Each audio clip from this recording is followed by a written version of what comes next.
Hello everyone, today we're gonna see how to play with your friend in Elden Ring Nightreign.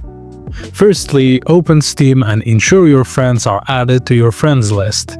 You can do this by clicking Friends and Chat at the bottom right of Steam, then add a friend.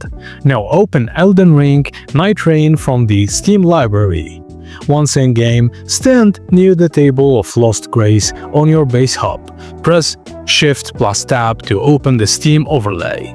In the overlay, click on the Friends tab. Right-click on the friend you want to invite, max of 2 friends, then select Invite to Party from the drop-down. Your friends will receive a Steam notification with a green Join button. After they accept, their names will appear on the right side of your game screen. The player with the flag icon is the host.